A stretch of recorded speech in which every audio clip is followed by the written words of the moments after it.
Howdy folks, Kirk and Jay here with Kirk Giordano Plastering.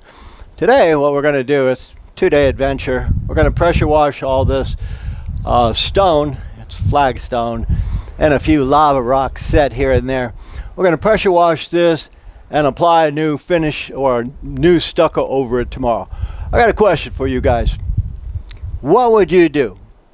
Now, she sent me a picture and I gave her a quote over online, and I said, well, we'd do it this way, but I'd have to come out and look at it to determine how far out that the lava rock is. The stones here, this is just flagstone. It looks kind of cool. But anyway, all these houses here match, and she doesn't want the stone look anymore. And if we took you up close, you'd see why. It was done, let's say a kind word. It wasn't done very well. So I give her a call, and she says, what does that include? I said, well, I had to come out, of course. I said, we will pressure wash it, apply a bonding agent, and cover it. And she says, well, you know, I got a lot of people who say they will tear it all off and start from scratch. And I said, that's fine and dandy because we're in a recession right now. And when you're in a recession, guys, people, especially the 5th month, and again, U.S. always has recession. What was the last one? COVID. Actually, that's still going on. But when you're in a recession and it's the 5th month, here's what you're going to get, guys. You're going to get a lot of people who are out of work for, say, 5 months, maybe.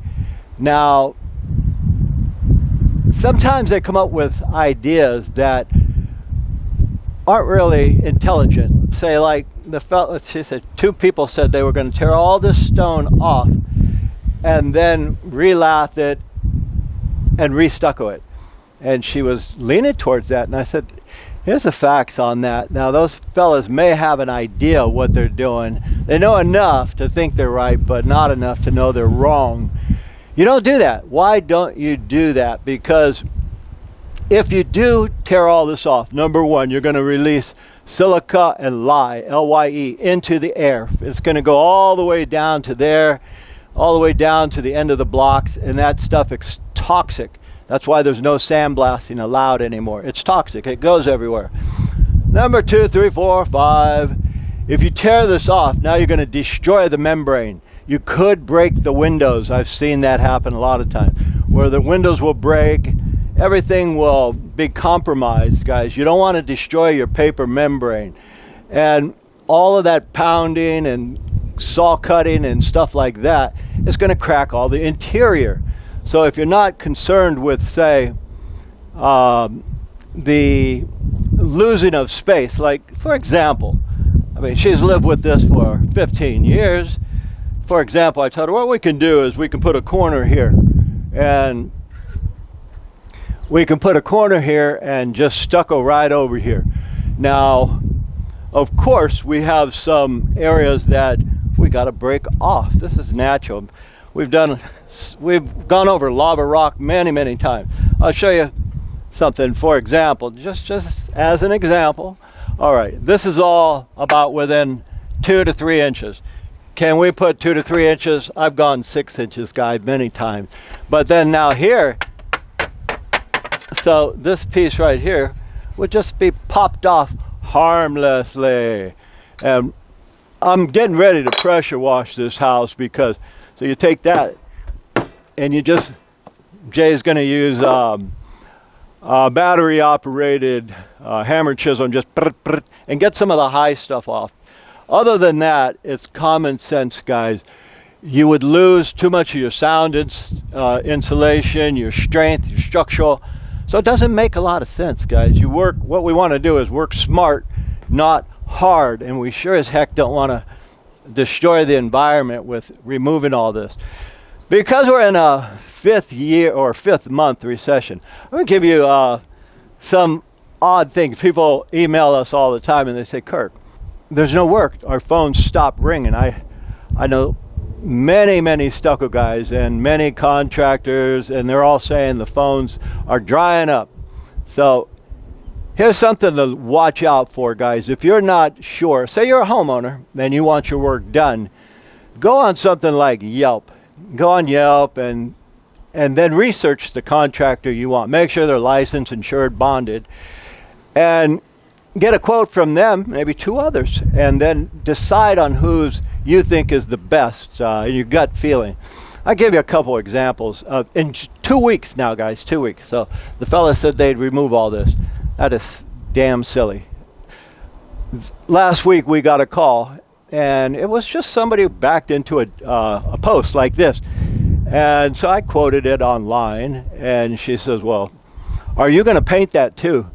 I said, no, we don't do painting because you got to wait 30 days before you paint it. And she says, well, a lot of guys are saying they're going to paint it. And I thought, really? How many bids you getting? But I told her, the guys who said they're going to paint, they have to come back 30 days later to paint. And so we give her a cost, and we ended up doing the job. But the folks who say, gee, we got it, we'll stucco it, and then we'll paint it. Now, these guys, and I don't blame this, they're desperate for work because maybe after the 5th month, maybe, just maybe, they cannot eat. They don't have the money for the food. They don't have the money to pay the mortgage or the rent. They could be 4 months out. And so these desperation things where they say, gee whiz, we'll do that, plus we'll paint it. That's fine and dandy if you could find the right people to do that. But again, painting is 30 days later. Moving on here. And who am I to say all of this? I've been in this trade 40 years. I used to be a plasterer, hod carrier plasterer, working for Sam Hoff way back 40-something years ago. Then I got into the union. I was working with the union. You got to go to school 4 years, and you got to work at the same time.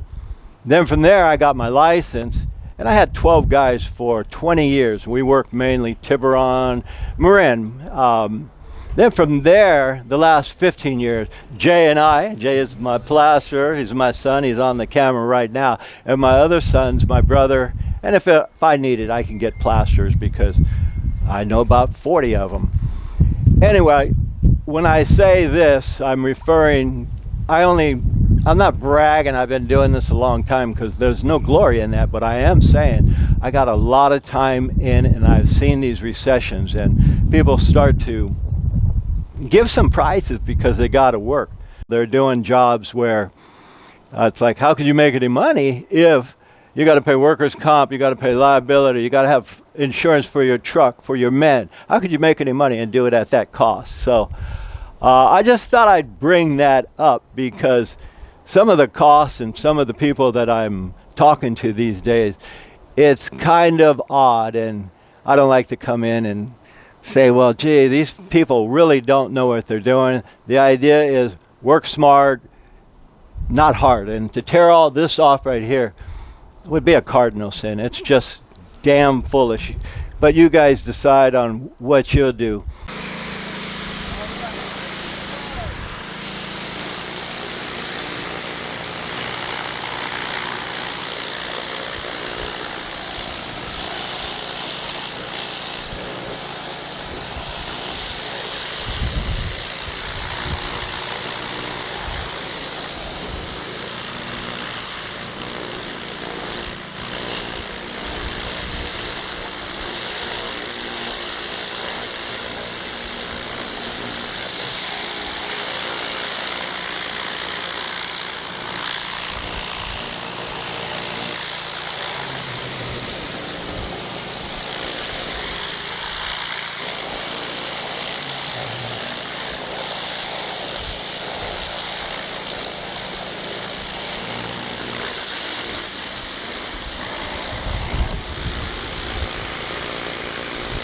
All right, guys, they mixed me up some hot mud. Now we're going really thick. We're putting it at least 2 to 3 inches.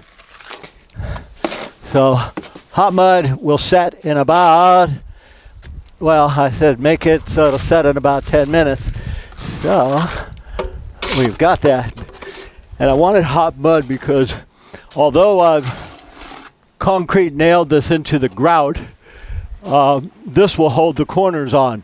And the corners are Well, they're being held with a bonding agent as well as grout,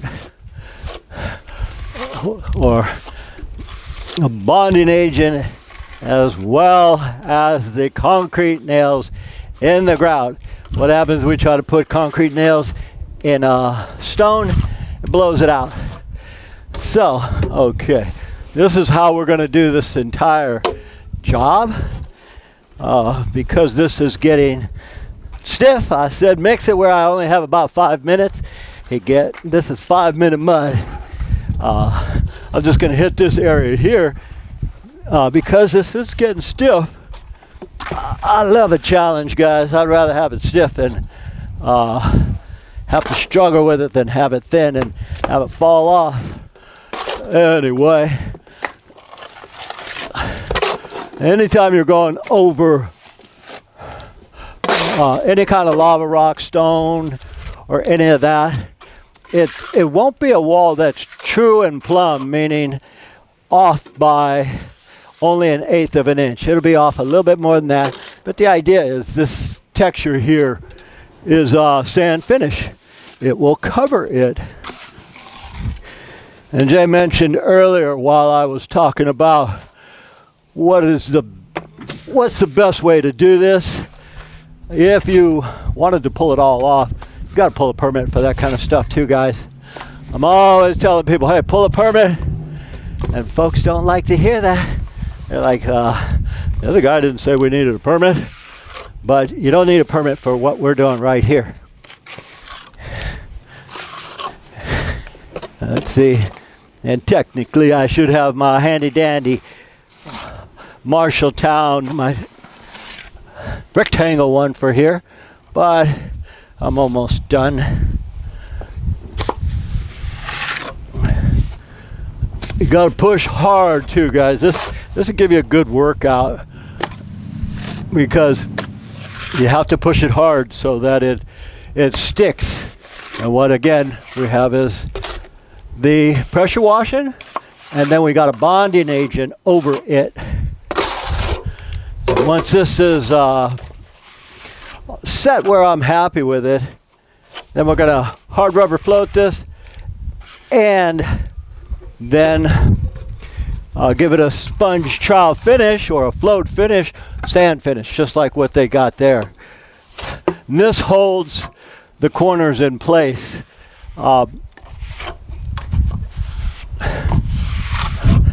Get a little bit more mud in here. You guys see me doing this, use your square trowel because it'll work a lot better than this trowel that I'm using right now. All right, guys, now we're hard rubber floating. We hard rubber float it to compress it tight against this stone so that it adheres well. Once we compress it, then we take a sponge float. This brings out the aggregate. Okay, so we want to go with this one here. So we're going to bring it up and we're going to bring it into the original. And that's bringing out the sand, matching their aggregate. And can this have a tendency to fall? Sure it could. But after 10 minutes it won't. It'll set up really strong. Okay, here I'm going to just take it up and feather it into the existing. Now by wetting it like this too, it allows it to dry a little bit harder, and it brings out that aggregate. Here we're going to take this upward and bring out the sand. We're matching this finish here. This was a dash originally. All we have to do is a float. And then they're going to paint all of this. So I thought I'd show you that right there. Now that matches this, so when it's painted, and they are going to paint this, it'll blend in well. I'll show you a little bit. We've been having this mud get away from us because we want to go thick to fill in this 2 inches. All right. So, and as fast as, because it warmed up quite a bit, as fast as we put it on, it's absorbing. We just put that on and already it's absorbing. which is good. And what we're doing is we're going to bullnose this door. All right, let me finish putting some more mud on here. Now I'll take some of this mud here and we just round this off. Hit it here and go upward. Put it here, go upward.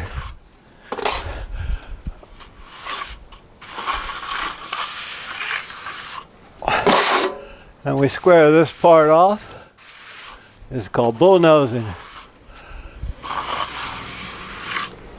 All right.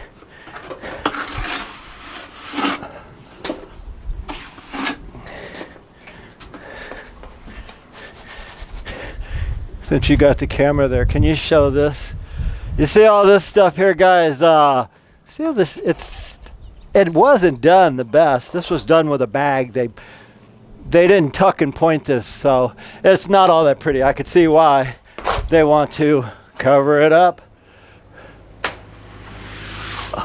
So again, we're just bullnosing it.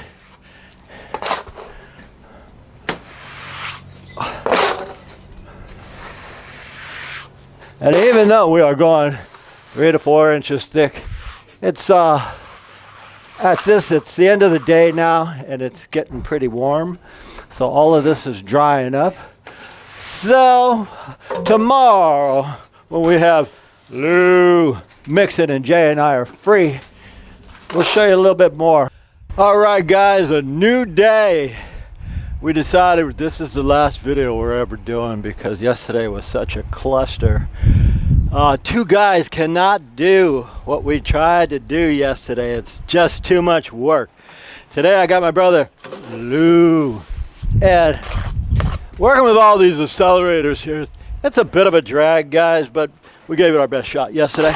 Anyway, since Lou is mixing now and Jay and I have a little time to be free, I could show you how we put this on.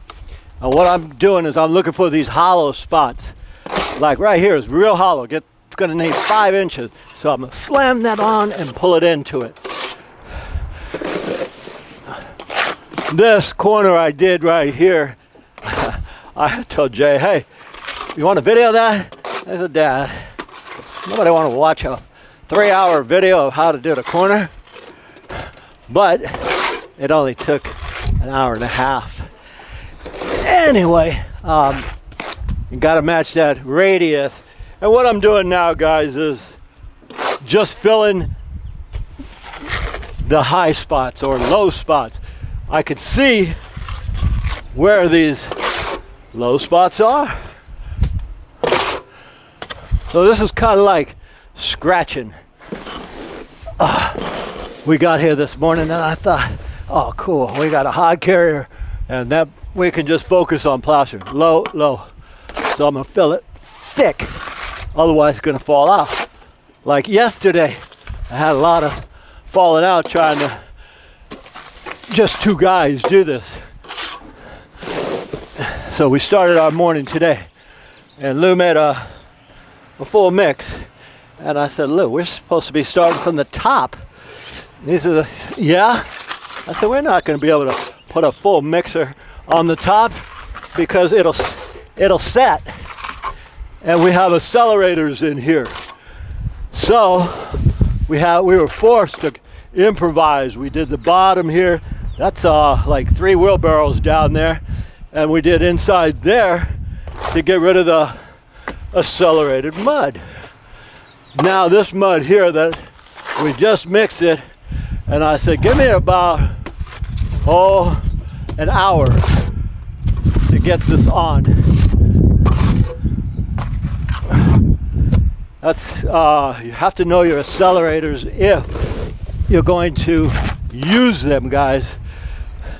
We're using Portland cement right here and Eisenwall at the same time.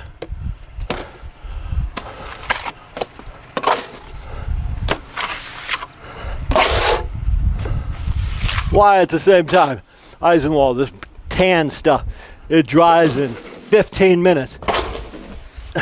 This we could get it to dry in 15 minutes or even 5, but I want the strength to hold that wire right there.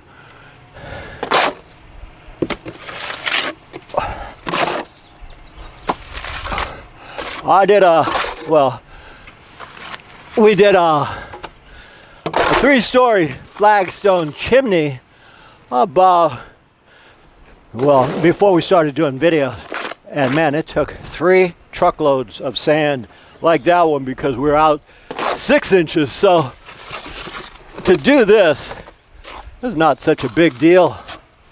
I mean, we're only out, we're only out about 4 inches at max in some areas. And again, what we do is we look at it as it's scratched. Okay, so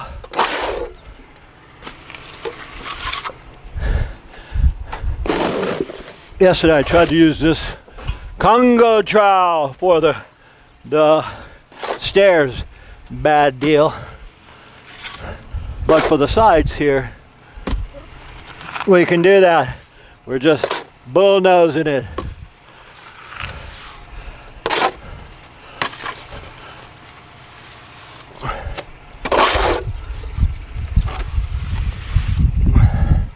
All right, boom, blam.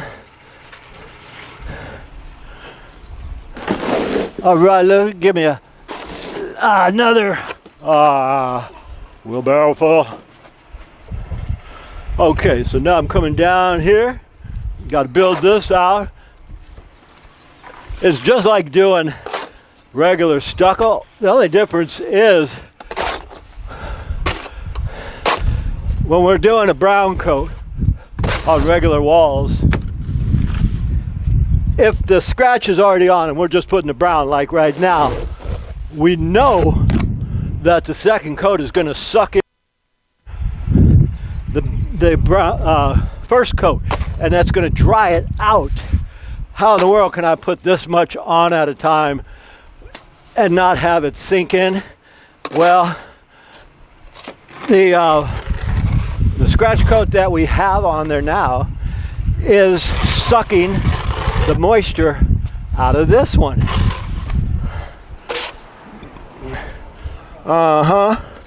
Okay, I'm gonna finish up this bottom stuff. Hopefully we won't lose that board.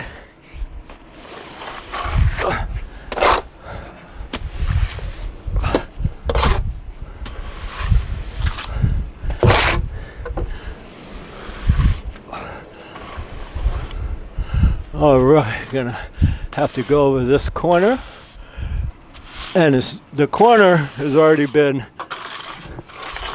scratched, so that's gonna set quick. When I come here to bullnose this top, I'm just gonna come here and do like so, put it on, wax off. Where you going?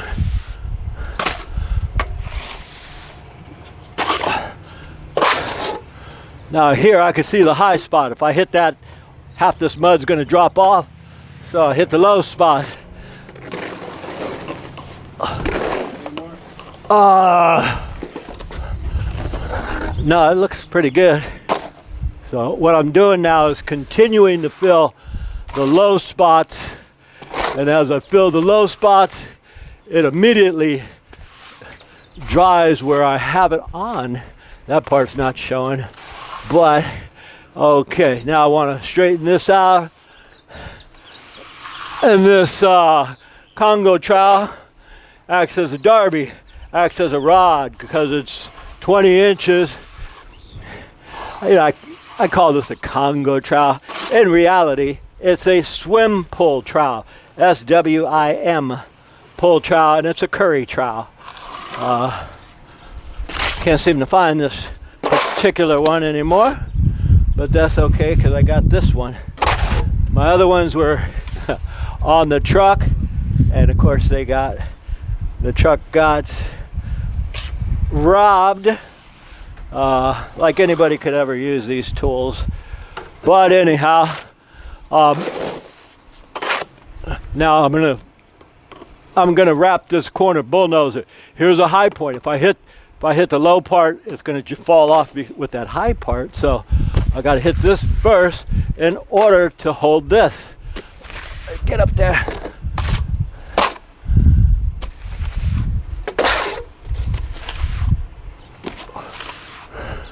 Beautiful. And as I'm doing this, I'm rodding or squaring off. That's a technical word. Rodding just means you straighten everything out. More folks are familiar with the term Derby. Here, UK, it's rodding. Okay, so let me